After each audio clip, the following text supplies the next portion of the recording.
Joining me now, Daniel Newman, CEO of the Futurum Group. Daniel, always good to have you. Thanks so much for being here at the desk. Yeah, thanks for having me back. All right, so the AI trade just had its worst stretch in months.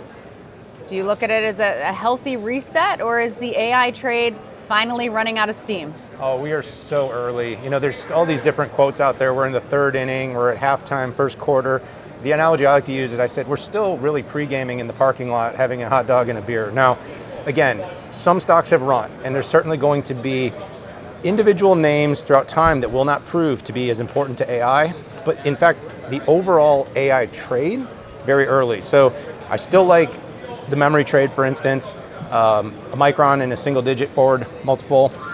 The actual utility of AI has really just been discovered in the last 2 quarters. So when people are saying, hey, there's a bubble and it's going to explode, I think it's just too soon to tell. So these little pullbacks, I think they're good resets. I don't think a persistent up and to the right is sustainable. So I think when things pull back, that's when all the people that said, all those retail investors screaming on Twitter that are saying, gosh, I wish I'd gotten into Micron. Well, it just came back 15% in 2 days.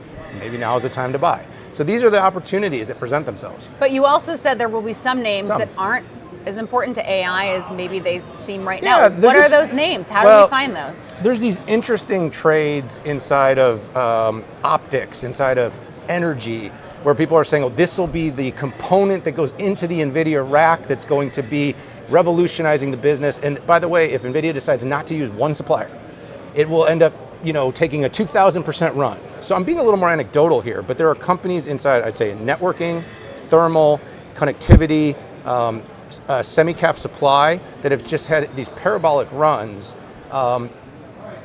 that should be okay, but they are really dependent on being picked by a few suppliers to be used in their future designs. Give us one name that you definitely wouldn't buy on this pullback. So there's this Advanced Orthoelectronics, AAOI. It's not that I don't like the company. I actually think its technology is very good, but it's had a multi-triple-digit % run in just a very short period of time. And whether or not this particular stock ends up winning in the long run and how far and fast it's outrun valuation concerns me. So again, it's not about the company or the technology, it's just that the bulls are looking for this. The reason Nvidia is not running and companies like that are running, it's like they're looking for this kind of alpha outside of normal day-to-day business conditions, because people are looking for 4, 6, 8 times returns inside of 6 months. It's become a little abnormal, and that's where people get concerned that there's bubble-esque like impacts in the market. So if Nvidia was the first phase, talk to us about what the next phase is and where those AI dollars are going. Is it still chips? Is it networking? Is it software or data centers? What is it? Yeah, it's really interesting. Nvidia was the first phase. You could sort of say that the memory and SanDisk, Micron's been the second phase. Although, as I said earlier, I still think there are some single-digit multiples forward. Connectivity, networking. We saw Marvell. Jensen called them the next $1 trillion trade. I've liked Marvell since very early on. People liked the company because of its supposed involvement in Amazon's custom AI chip, because they make custom chips, but they have a whole connectivity portfolio. And right now there's connecting in the racks, there's connecting between the racks, and then there's going to be connecting all these data centers together. And for AI to scale, we're going to have to do all three. So I still really like Broadcom. It's seen its number pull back. And I think Marvell, while it did get entered the S&P 500, and it has now seen a pretty big run after that Jensen comment, I do think those are 2 really interesting companies, as connectivity is the next big phase. Okay, so Broadcom, you mentioned Micron. I was taking a look at your notes. You say favorites nowadays also are Meta, Qualcomm, ServiceNow, and still Nvidia. A little contrarian. I mean, Nvidia is just cheap. So I'll just say, based on the expected earnings and my expectation that we actually underestimated the build out and the amount of revenue and profit for these companies throughout this entire process, Nvidia is still cheap. But the others are a little contrarian. Like ServiceNow, it's a SaaS company, and I've been beating the drum that Mythos and these different AI models are not going to replace all these enterprise software. And the other thing is, we've got this sort of one size fits all. So we look at SaaS, the entire SaaS trade is dead. No, the entire SaaS trade isn't dead. Some enterprise software, Snowflake, ServiceNow, are going to become more important. They're going to actually grow because of AI. So I like that one. And Qualcomm's going to have their investor day next month. And I've been saying for a long time, you can track my X history, all you retail people that like to argue with me. I've been saying they're going to win some CPU and data center AI chips. They're going to do custom chips. And they've run a little bit, but this was one that was trading at 13 times forward for a long time. It's finally gotten to about 20 as the market started to see its potential. But this company has a multi-billion-dollar AI data center and CPU business.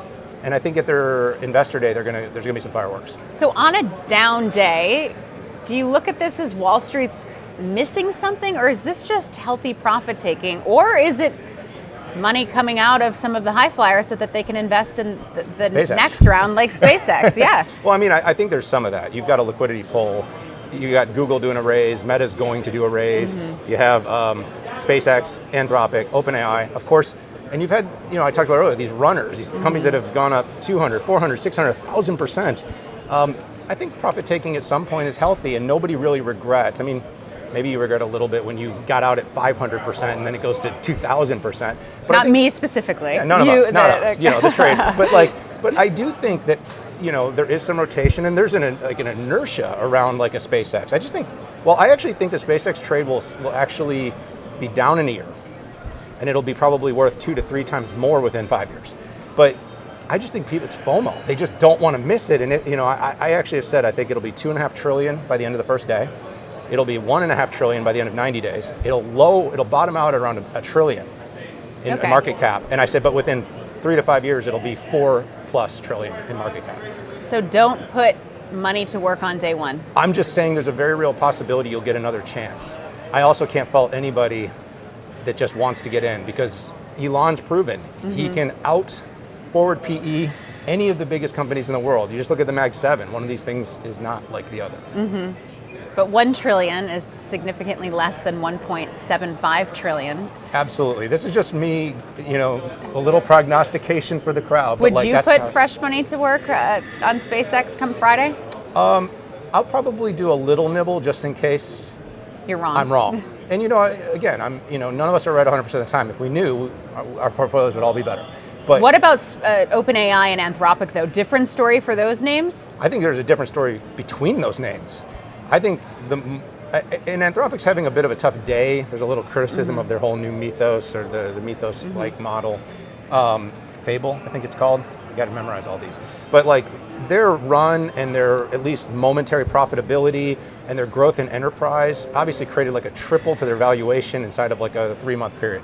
OpenAI's numbers have felt a little more stagnant. Their utilization of proceeds and capital have been a little bit more concerning. What I love about them joining the public markets is everything's now on the table.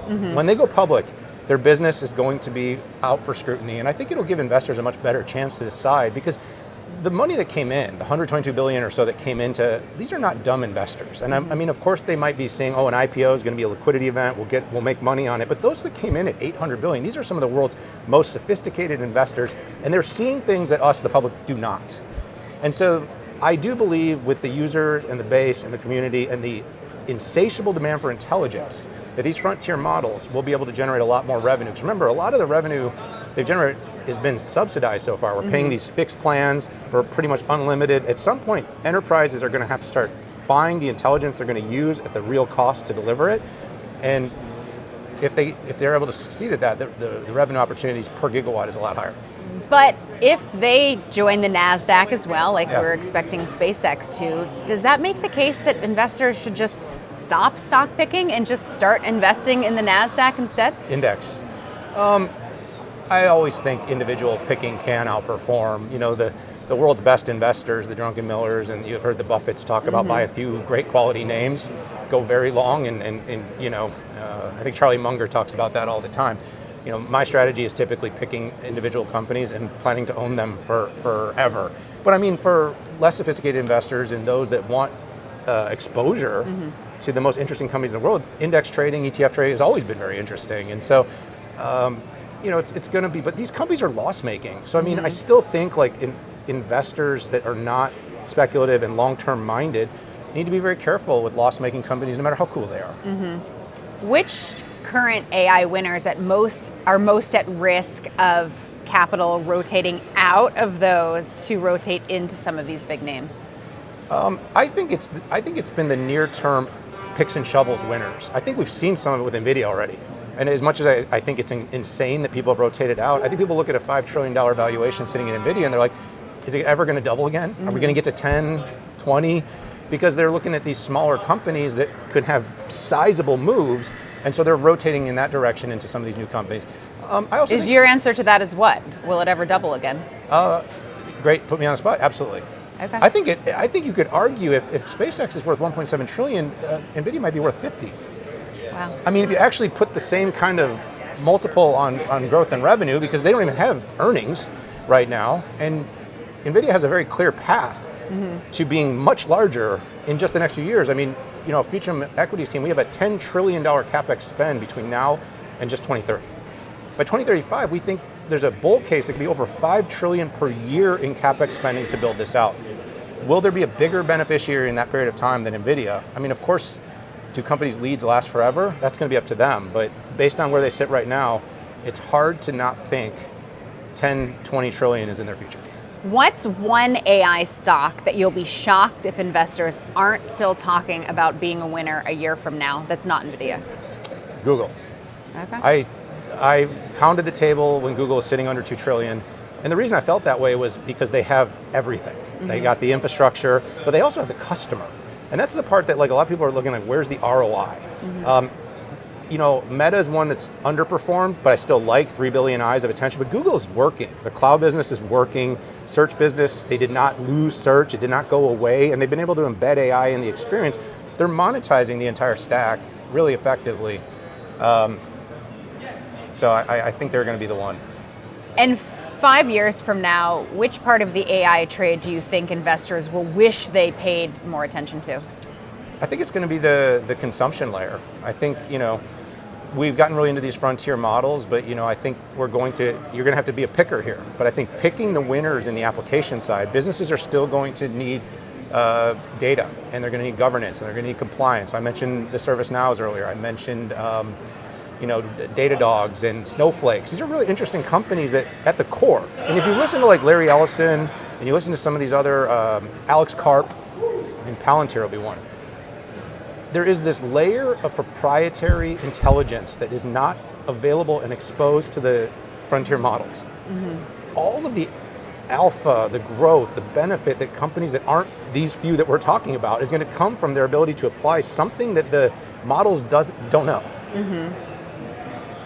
And then be collaborative with these models to build the next thing. And I think Karp said the way he wins his business is he basically goes to the enterprise that the enterprise government's trying to work with, and he basically dares them to try to build what Palantir does using just Claude or just OpenAI.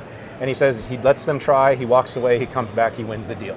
And the point is their ontology and their proprietary forward deployed engineer skill basically is that critical layer that makes Palantir so invaluable that for those critical applications, you can't do it without Palantir. Okay, so I think this is a great time to pivot to our rapid fire game of this or that. You've played All right, multiple times. You ready? Quick questions, quick go. answers? Okay, let's kick things off with ServiceNow or Palantir. ServiceNow. One software name you'd buy here that's not ServiceNow or Palantir. Snowflake. One you'd avoid. Monday. Summer tech trade, reset or ramp up? Reset. How much of a reset? More than 5, but less than 10%. AI CapEx spending, sustainable or overextended? Sustainable. AI CapEx, the risk is overspending or not spending fast enough? Not spending fast enough. Tech sentiment, overhyped or healthy? Healthy. AI IPOs, OpenAI or Anthropic? Anthropic. Anthropic or SpaceX? Anthropic. Ugh. Chips, oversold or undervalued? Undervalued. Nvidia or AMD? Nvidia. AMD or Broadcom? Clearly a both. Clearly a both. Broadcom. Broadcom or Micron? Micron. Bigger AI beneficiary, Alphabet or Microsoft? Alphabet. Oracle's OpenAI deal, biggest asset or biggest concentration risk? Asset. 3 stocks on your shopping list if we do see that greater than 5 but less than 10% pullback.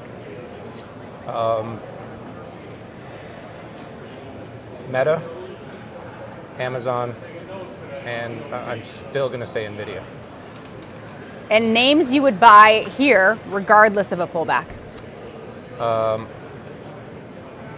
Google. I keep saying Nvidia.